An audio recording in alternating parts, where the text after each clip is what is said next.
모든 것에는 때가 있습니다. 그리고 그 시기를 잘 맞추면 최상의 결과를 얻지만 반대로 그 시기를 놓쳐버리면 기대했던 만큼 성과를 거두지 못하게 됩니다. 그 시기를 잘 맞추지 못하는 사람을 가리켜 시절이라고 말하며 세상은 놀리기도 하지요. 여러분은 시기를 잘 살피는 사람입니까?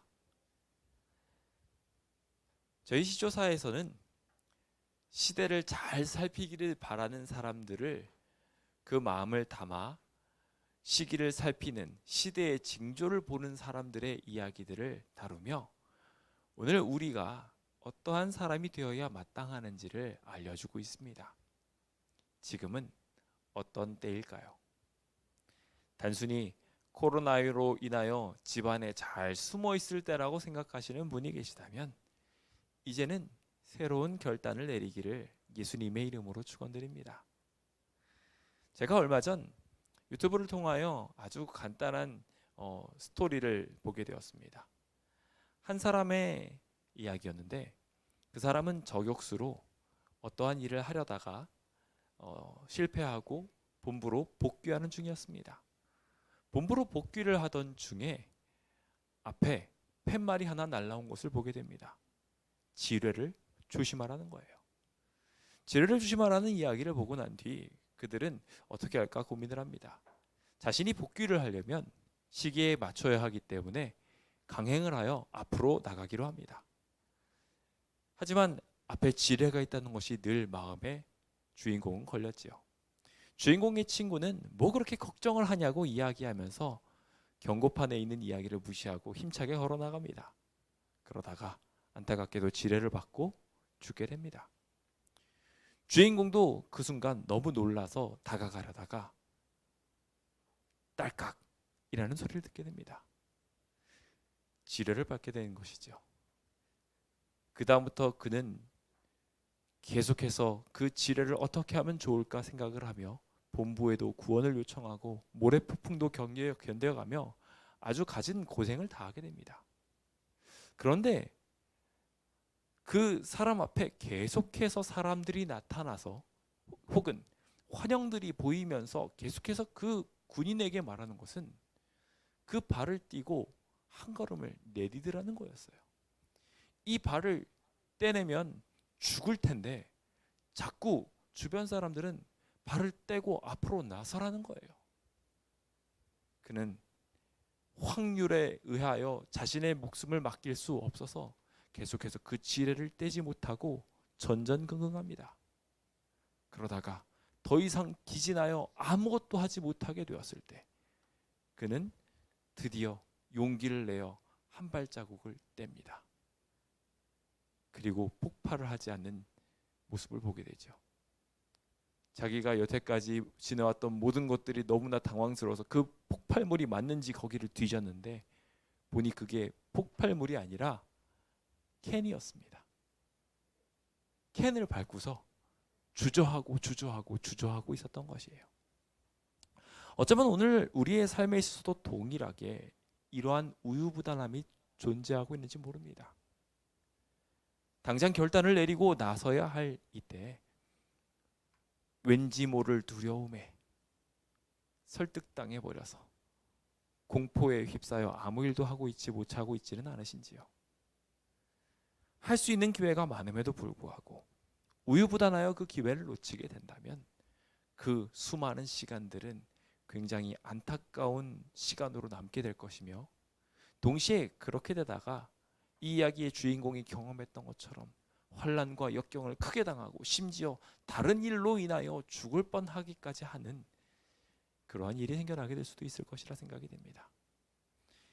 오늘 우리는 선택해야 될 때입니다. 우유부단함이 부른 최대의 비극, 그 비극을 딛고 우리의 행사를 여호와께 맡기게 되시는 주의 백성 되시길 예수님의 이름으로 축원드립니다. 그럼 우리 모든 활동을 주님께 맡기겠다는 결심을 담아 함께 표현해 보도록 할까요? 구호 준비! 야! 너의 행사를 여호와께 맡기라. 그리하면 내가 경영한 것이 이루어지리라. 아멘. 주님께서 여러분들의 모든 행사를 맡아 다 해결해 주시게 되시길 예수님의 이름으로 축원드립니다. 제가 이번 재개발이 진행되어 가는 과정을 보면서 진행력의 중요성을 새삼스럽게 더 많이 느끼게 됩니다. 하나님께 기도하니 비록 우리가 생각한 시기는 아닐지 모르나 그 기도가 응답되는 것을 보게 됩니다. 이 일을 도와줄 만한 사람을 좀 보내주십시오 라고 기도하니 시기적절할 때 사람들이 탁탁 옵니다. 그리고 이 일을 돌파해낼 어떠한 좀 방법을 보여주십시오 라고 이야기했더니 얼마 전에는 관련된 법령과 판례들을 탁 하고 제 눈에 띄게 만드셔서 그동안 아무리 뒤져도 안 보였는데 그 법령과 판례들이 탁 눈앞에 나타나는 거예요. 아, 이제 됐다 라는 생각이 들 정도가 되어가는 그때 제가 제 마음속에 확 했던 것이 확 와닿던 것 중에 하나는 지금 이 순간 저희에게 이 많은 것들을 보여주셨는데 지금 내가 해야 되는 일은 이것을 잘 정리해 가지고 뭔가를 하려는 것이 아니라 하나님한테 나가서 하나님께 구원을 요청해야 되는구나라는 것을 알게 됐어요. 무엇이 더 중요한지를 알지 못한 채 주변 일들에 빠져 있는 것이 아니라 하나님께 내 계획과 생각을 아뢰고 지금 주님을 붙잡아야 한다는 거였어요. 하나님의 방법이 아닌 사람의 방법으로 이 일이 이루어지게 될 때 실패할 수밖에 없게 될 것이라는 생각이 분명하게 제 마음을 사로잡게 되었던 것입니다. 우리는 때때로 실행력에 대하여 오해하곤 합니다. 여러분은 그 실행력이라고 한다면 어떻게 생각하십니까? 실행력이라고 이야기한다면 당장 무슨 일이 딱 있을 때 앞뒤 안 가리고 뭔가를 할 수 있는 사람이라고 생각하기 쉬운데요. 그런 사람이 예수님의 제자 중에도 있었습니다. 누구냐면 바로 베드로입니다. 베드로는 앞뒤 안 가리고 실행을 하는 사람이었어요. 그래서 예수님께서 걸어오시는 모습을 보고 물 위를 자기도 걷겠다고 그런 실행력을 가진 사람입니다. 멋진 사람입니까? 아닙니까? 멋진 사람이에요. 대단한 사람이에요. 그런 실행력은 우리에게 분명히 필요합니다. 그런데 그런 실행력이 때로는 하나님을 의지하지 않을 때도 있어요. 그리고 어떻게 하게 되냐면 자기 자신을 의지해서 칼을 빼들어 말고의 귀를 잘라버리기도 합니다. 여기서 실행력이 좋은 사람이라는 것은 실행력이 있는 사람과 실행력이 좋은 사람의 차이가 있다는 것을 분명하게 알려줍니다. 자, 무슨 차이가 있는지 아시겠습니까? 실행력이 있다는 것은 뭔가 바로바로 실천한다는 거예요. 바로 베드로와 같은 사람인 거죠. 그래서 앞뒤 안 가리고 뭐든지 하는 사람입니다. 하지만 그런 사람은 실행력이 있으므로 좋은 것들에도 돌격을 하지만 동시에 안 좋은 거에도 돌격을 한다는 거예요. 자, 여기서 중요한 것이 있습니다. 실행력이 좋은 사람은 어떤 사람이냐는 거예요. 실행력이 좋은 사람이라 함은 말 그대로 실행을 하는데 그 결과가 좋을 수 있도록 방법도 좋은 것을 선택할 줄 아는 사람이라는 거예요.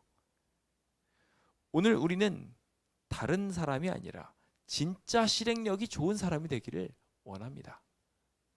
그 일을 위하여 우리가 해야 할 굉장히 중요한 것 중에 하나는 우유부단함을 버리는 거예요. 우리가 왜 우유부단하는지 오늘 이야기들을 살펴보면서 실행력이 있는 것과 실행력이 좋은 것의 차이점을 여러분들이 좀 찾고 발견하게 되기를 간절히 바랍니다. 그럼 여호수아 24장 15절에 있는 말씀을 함께 읽어보면서 우리의 마음에 좋은 실행력에 대하여 함께 좀 생각해 볼까요? 읽어보겠습니다. 시작. 만일 여호와를 섬기는 것이 너희에게 좋지 않게 보이거든 너희 섬길 자를 오늘날 택하라. 오직 나와 내 집은 여호와를 섬기겠노라. 여호수아는 담대하게 말합니다.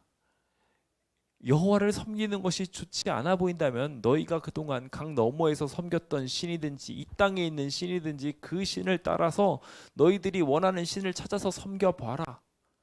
그런데 나는 하나님을 선택하겠다. 오늘 우리의 삶에도 이와 같은 선택이 필요할 때가 있습니다. 그런데 문제는요, 우리의 삶의 상당히 많은 부분에 여호와 하나님보다 이 땅에 있는 선택지가 더 좋아 보일 때가 많다는 거예요. 왜 우리는 우유부단해지는 걸까요? 저는 바로 이 차이에서 드러난다고 생각합니다. 하나님이 분명하게 승리하시는 분이라는 거 우리 알고 있나요? 모르고 있나요? 알고 있어요. 주님을 믿으면 없는 곳에서도 떡고물이 튀어나올 수 있다는 거 믿으십니까? 안 믿으십니까? 네. 그런데 조금 소리가 작아지신 것 같아요. 왜냐하면은 여기 없는 데서 떡고물이 튀어나온다는 이야기가 우리의 이성으로 이해가 되지 않거든요. 기적은 보이지 않는 벽 너머에 있는 일이에요. 믿음은 말 그대로 보이지 않는 것을 실상으로 바라보는 게 믿음이죠. 그러다 보니 우리가 그 이상을 넘어서 보는 일이 필요한데 당장 우리 눈앞에 보이지 않으니까 눈앞에 보이는 실상들의 마음이 흔들리게 되더라라는 것입니다. 그게 바로 우유부단함의 이유가 됩니다. 그렇다면 우리는 이 우유부단함을 어떻게 하면 해결할 수 있을까요? 저는 이 우유부단함을 해결하기 위해 결단을 미리 내놓아야 한다고 말씀드리고 싶습니다. 하나님 편에 어떠한 순간에도 서겠노라 라고 미리 결단을 내려놓는 것입니다. 예레미야 8장을 보시면 예루살렘 백성의 안타까운 형국을 표현합니다. 예루살렘 백성은요, 항상 나를 떠나서 물러가고 있다고 기록하고 있어요. 왜 그러냐면 세상에 있는 모든 형국들이 결과적으로 그들을 유혹하게 됐기 때문이에요. 그들이 자꾸 거짓을 고집하고 주님께로 돌아오기를 거절하는 이유는 당장 눈앞에 있는 이득들이 보이지 않는 하나님보다 더 커 보이기 때문에 그래서 자꾸 놔버리는 거예요. 그리고 그 놔버리는 선택으로 인하여 우유부단한 삶을 살게 되는 모든 이는 여기 예루살렘이 보이고 있는 형태와 똑같이 때때로 하나님을 선택하는 게 아니라 항상 세상을 선택하게 될 것입니다. 오늘 그런 인물이 등장합니다. 바로 빌라도입니다. 빌라도는 아시다시피 실행력이 있는 사람이었습니다. 그래서 거기까지 올라갔겠죠.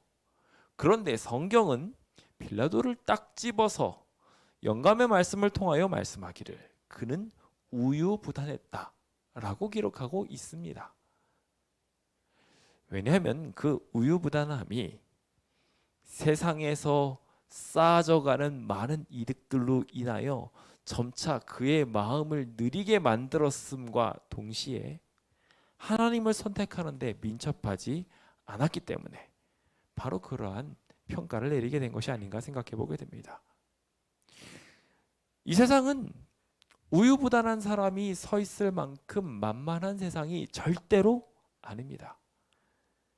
결단을 빨리 내리고 정확하게 움직일 줄을 아는 사람만이 생존하는 시대가 지금입니다. 많은 이익이 있을 만한 일들이 흘러가고 있을 때 그것을 놓치는 사람은 저절로 도태되어 갈 수밖에 없습니다.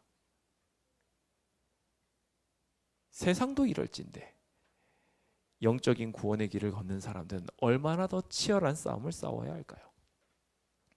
하나님을 선택하는데 민첩한 사람, 그 결단력이 있는 사람이 바로 우리가 되어야 하는 것입니다. 오늘 그 아름다운 기적이 일어날 수 있도록 우리의 마음을 하나님이 들어 움직여 주시기를 예수님의 이름으로 축원드립니다. 그럼 저희는 이제 순환주간에 있는 이야기로 계속해서 들어가 오늘 빌라도의 두 번째 심판 이야기를 함께 살펴보도록 하겠습니다. 주님께서는 이 고난주간에 있는 이야기들 중에 이 빌라도의 이야기를 생각보다 상세하게 다루고 계십니다. 그것도 사복음서에 모두 다 기록을 하고 있으세요. 그만큼이나 이 빌라도의 재판 과정은 안타까운 일로 가득했던 것이죠. 사실 이 일만 잘 풀렸어도 빌라도뿐만 아니라 이방 선교에 굉장히 큰 힘을 얻었을 텐데 이 빌라도가 한 발 물러서는 바람에 빌라도 자신도 그렇고 또한 예수님의 십자가 이야기와 이후에 복음이 전파되는 과정에 있어서도 많은 제약을 겪을 수밖에 없게 됩니다. 저는 그 이야기가 정말 안타깝게도 우유부단에서부터, 특히 영적인 우유부단함에서부터 이 일이 시작되었다는 것에 대하여 주목하고, 우리에게는 이러한 일이 일어나지 않게 되기를, 우리 교회와 우리 시대와 우리 가정에는 이러한 일이 생겨나지 않게 되기를 기도해 봅니다. 그럼 함께 좀 살펴보도록 할까요? 먼저 마태복음 27장에 있는 이야기입니다. 마태복음 27장 19절에 있는 이야기를 보시면요, 총독이 재판정에 앉아 있었을 때 그의 아내가 사람을 보내는 이야기가 등장을 합니다. 그녀는 아주 대놓고 정확하게 말하고 있습니다. 저 사람은 옳은 사람이라고요. 그렇기 때문에 아무 상관도 하지 말라고요. 내가 꿈을 꿨는데 그 사람 때문에, 다른 사람도 아니에요, 바로 그 사람 때문에 많이 애를 태웠습니다.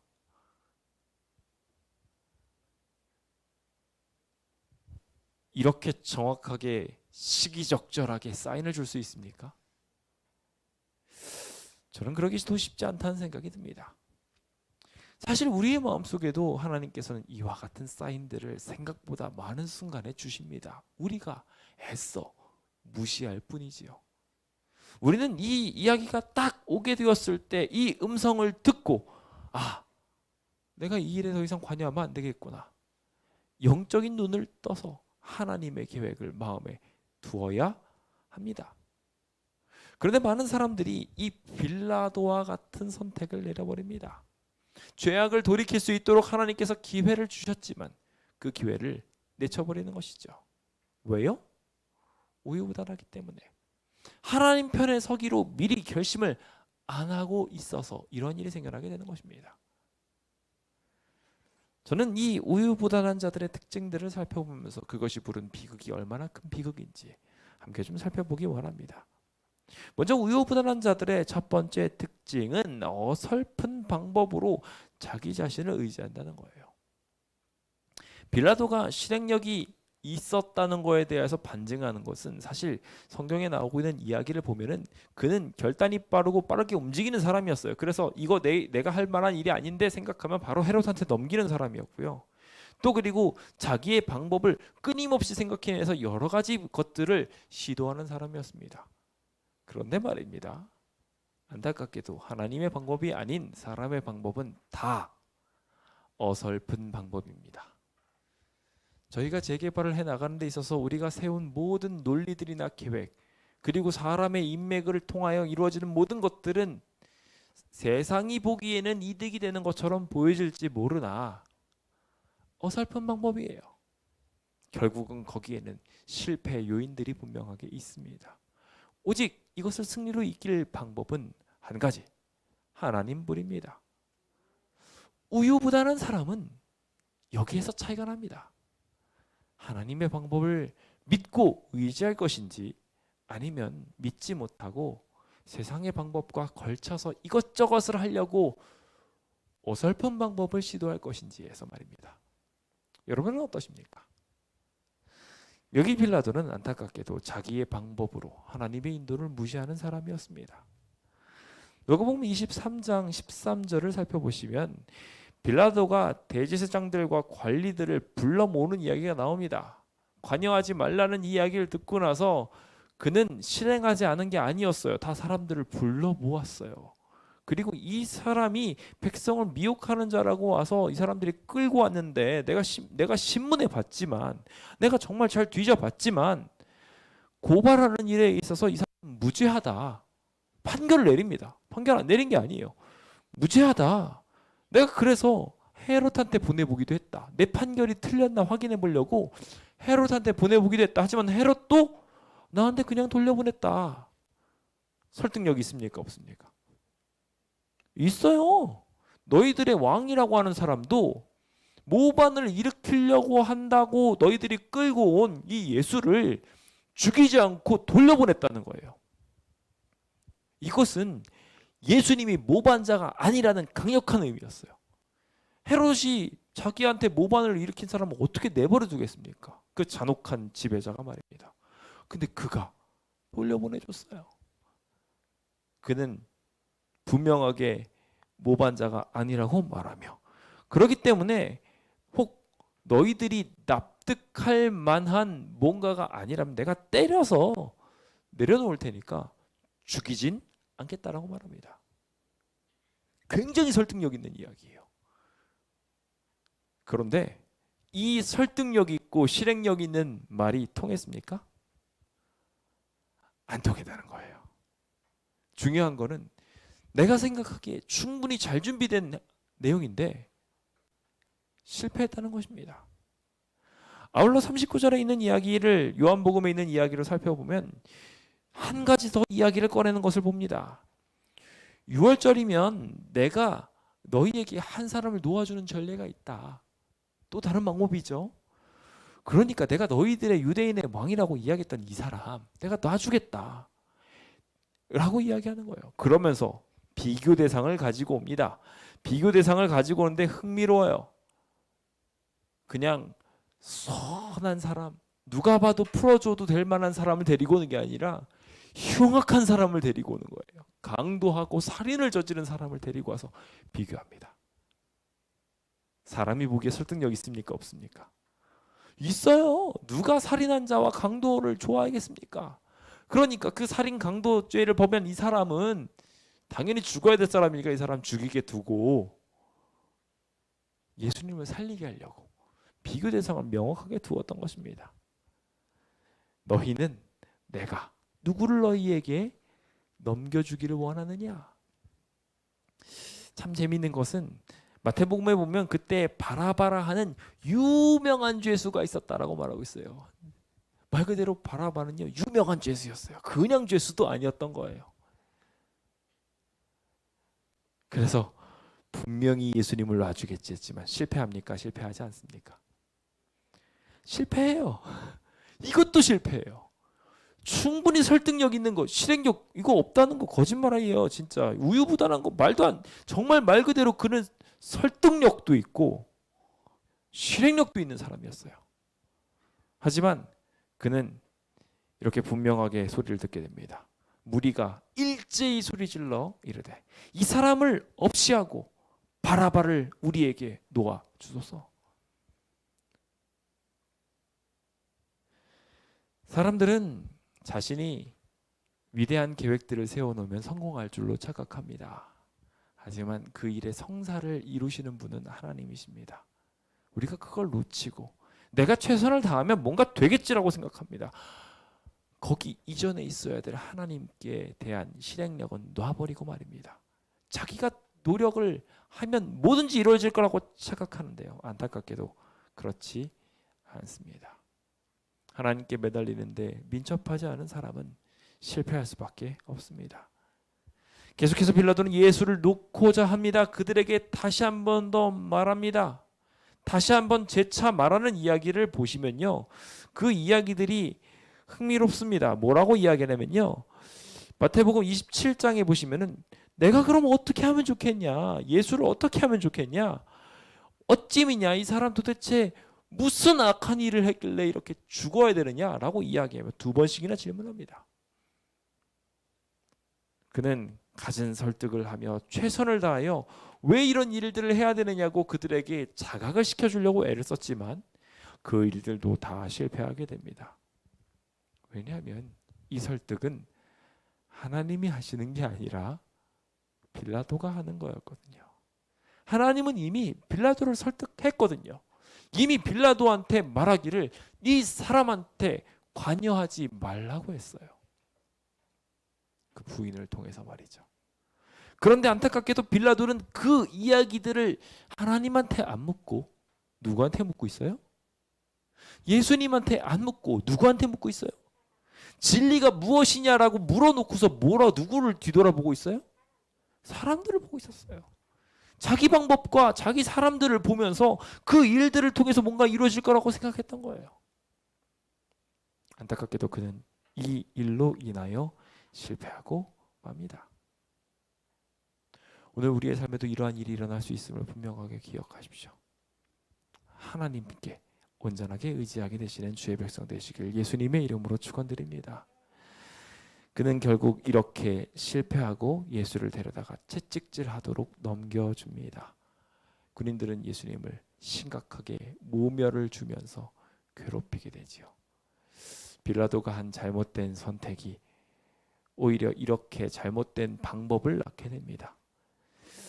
성경은 예수님께서 이렇게 맞게 되는 과정에 대하여 또한 영감의 말씀도 같은 이야기를 하면서 증언하기를 이 모든 일들이 빌라도가 예수님이 충분히 형벌을 받았으니 놔줘도 되지 않을까라는 생각을 하게 하려는 사람의 방편이었다고 기록합니다. 슬픈 얘기죠. 예수님은 사실 십자가만 지셨어도 됩니다. 그런데 여기 빌라도가 우유부단함으로 예수님은 채찍질 당하신 것입니다. 매맞으시고 조랑당하신 것입니다. 가장 강력한 고통을 당하게 된 것 중에 하나가 바로 이 우유부단함 때문이었습니다. 사랑한 사람이 언제 고통을 받느냐라는 질문에 사랑하는 사람에게 배신당하는데 그 배신당함이 우유부단함에서 일어나게 되면 더 크게 상처를 받는다고 합니다. 그냥 상처 한번 받을 것도 좋아하는 척했다가 빠졌다가 믿는 척했다가 빠졌다가 위하는 척해줬다가 빠지면 어떻게 됩니까? 상처를 한 번 받을 걸 무수하게 받게 돼요. 오늘 우리도 이와 같은 가해자일 수도 있습니다. 예수님을 믿으시려면 온전하게 믿으시는 주의 백성 되시길 예수님의 이름으로 축원드립니다. 두 번째로 우리가 살펴보게 될 이야기는 바로 주변의 분위기에 그는 휩쓸리는 사람이었다는 것입니다. 이게 우유부단함의 대표적인 일이지요. 눈치를 보느라 하나님을 위해 일할 수 있는 기회를 잃어버리는 경험을 혹 해보셨습니까? 여기 빌라도도 그것을 해버리고 맙니다. 주변의 분위기가 아닌 거였던 거예요. 똑똑한 사람들이 이런 것들을 잘 봅니다. 무신경한 사람들은 주변에 막 무슨 일들이 일어나도 모릅니다. 그냥 돌격합니다. 그런데 말입니다. 똑똑한 사람은 주변의 분위기를 읽을 줄 알아요.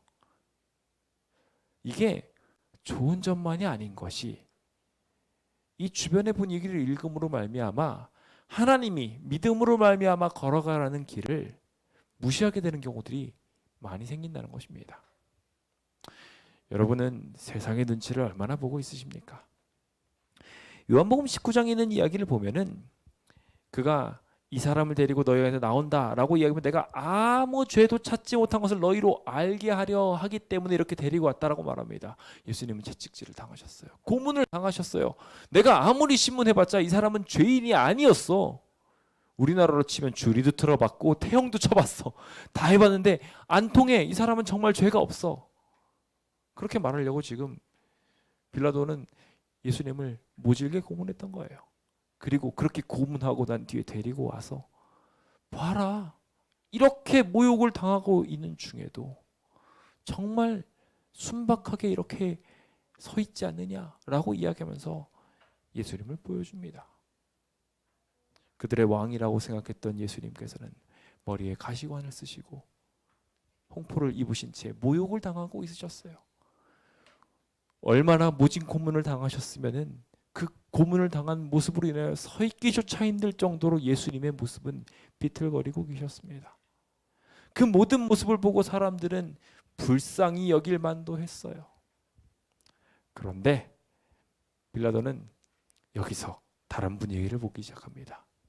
주변 사람들이 이렇게까지 했음에도 불구하고 대제사장과 아랫사람들이 예수님을 보고 소리를 질러서 십자가에 못 박아야 됩니다 라고 소리 지르는 것을 보게 됩니다. 그는 여기서 결단을 내리기를 너희가 친히 데려다가 십자가를 못 박아라. 나는 그에게서 죄를 못 찾겠다 라고 이야기하면 그는 손을 놓으려고 합니다. 유대인들이 맞습니다. 우리가 데려가면 이 사람 죽을 만한 사람입니다 라고 이야기하면 내가 죄를 못 찾겠다고 이야기하는데 우리의 법에 따르면 이 사람 하나님의 아들이라고 말했으니 죽어야 됩니다 라고 말합니다. 빌라도는 이 이야기를 듣고 놀랍니다. 예수님이 하나님의 아들이라니. 신의 아들이라는 소리를 듣고 나서 섬찟하며 그의 머릿속을 지나가는 경고의 메시지가 있었어요. 어제 꿈속에 라는 것이었어요. 어젯밤 꿈속에 찾아오셨던 그 놀라운 위대한 하나님을 아내가 분명히 말해줬거든요. 그 얘기를 듣고 나서 이제는 더 이상 안 되는 거예요. 그래서 예수님을 데리고 옵니다. 그래서 막 물어요. 그런데 예수님께서는 대답을 안 하십니다. 하나님의 아들이라고 말하는 것이 지금 예수님의 입으로 나온다는 것 자체가 분명하게 문제 있는 일이었기 때문에 주님께서는 그 일보다 진짜 믿음을 주고 싶으셨어요. 만약에 예수님께서 여기서 내가 하나님의 아들이다 라고 말한다면 빌라도는 미친 사람으로 몰았을 수도 있고요. 또한 그것으로 인하여 자유의지가 아닌 하나님이 두려워서 잘못된 선택을 할 수도 있었어요. 그렇기 때문에 주님께서는 이때 빌라도에게 다른 말씀을 하지 않으시고 빌라도가 너를 놓을 권한도 십자가를 권한도 있지 않느냐라는 이야기에 대신 이렇게 답변합니다. 위에서 주시지 않았다면 나를 해야 할 권한이 없다. 무슨 얘기예요? 위가 어디예요? 답변하신 거예요. 하나님의 아들입니까? 라는 이야기에 대답을 안 하시다가 결국 해주신 거예요.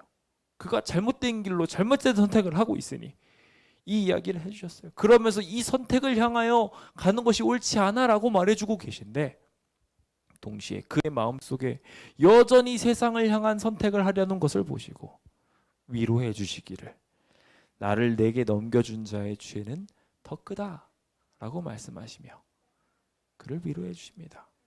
그 안에 무슨 생각이 있는지 아시고 그가 잘못된 판단을 내릴 것까지 내다보시고 그를 위로하고 계신 거예요. 이게 하나님의 아들이 아니고 무엇이겠습니까?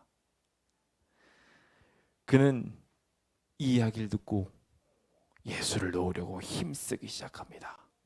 그런데 말입니다. 세상 사람들은 이 이야기를 이 노력을 다 무시하면서 이 사람을 놓으면 가이사의 충신이 아닙니다. 당신은 반역자입니다. 라고 말하는 거예요. 그 이야기를 듣고 나서 이거 분위기가 또 아닌데 라고 생각하게 됩니다. 우리도 때때로 그런 생각을 하죠. 교회 와서 예배를 드리면서 맞아 하나님 뜻대로 살아야 돼 아멘 아멘 하고서 그렇게 살기로 하고 열심히 살기로 힘쓰십니까 안 쓰십니까? 힘써요. 그런데 왜 힘쓰는데 자꾸 이렇게 힘이 자꾸 엄한 데로 들어가게 되나요? 그 이유는요. 여기서 아멘 하고 힘쓰고 결심한 다음에 밖에 나가지고 세상 눈치를 보고 있거든요.